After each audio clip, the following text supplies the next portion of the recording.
Bonjour à tous et bienvenue dans ce tout premier épisode de Culture Potterienne. L'univers de Harry Potter étant très vaste, il était temps je pense de vous présenter une émission dans laquelle beaucoup de thèmes seront abordés. Nous parlerons de lieux, de personnages, de créatures, de sortilèges et bien d'autres choses encore. Commençons par un objet culte de la saga, nous allons aujourd'hui parler du Vif d'Or.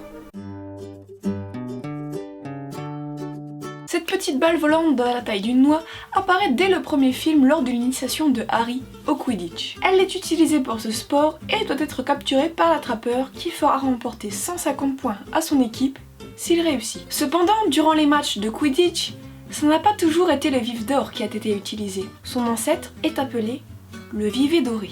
Le Vivet doré est un oiseau de petite taille, de forme sphérique et qui vivait dans le nord de l'Europe. Il est connu pour sa rapidité et sa grande agilité et possède des plumes dorées, ce qui le rend très prisé des sorciers qui s'amusent à le capturer. C'est en 1269 que Barberousse Bradge, chef du conseil des sorciers, apporte le tout premier Vivet doré lors d'un match de Quidditch. Il promet une récompense de 150 galions au joueur qui réussira à l'attraper. Et ce jour-là, une sorcière du nom de Modestie Rabnot s'opposa à l'utilisation du petit oiseau lors des matchs de Quidditch. Elle s'en empara grâce à un sortilège d'attraction et le relâcha. Cette petite folie lui valut une amende de 10 galions de la part de Barberousse Bradge. Par la suite, le Vivet doré continue d'être utilisé durant les matchs de Quidditch en faisant remporter 150 points à l'équipe qui s'en emparait en souvenir des 150 galions. Cependant, la plupart du temps, l'oiseau se retrouvait écrasé par les joueurs et finissait par mourir. Cela commença à en faire une espèce en voie d'extinction et des mesures durent être prises. Elfrida Clegg, chef du conseil des sorciers de l'époque,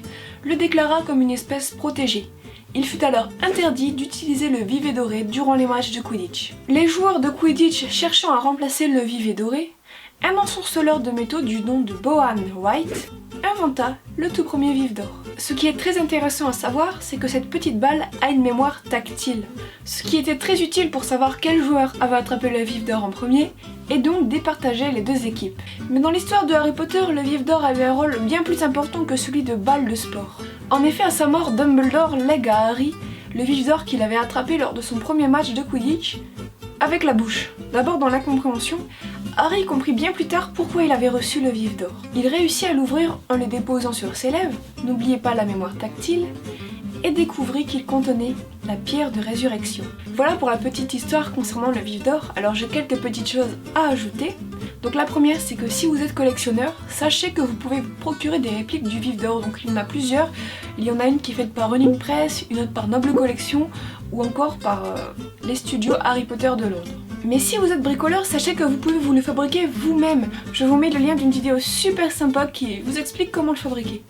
Sur ce, se termine le premier épisode de Culture Potterienne. Donc n'hésitez pas à me laisser vos retours dans les commentaires ainsi qu'à partager la vidéo, ça me fera super plaisir. Sachez que vous pouvez voter pour choisir le thème du prochain Culture Potterienne.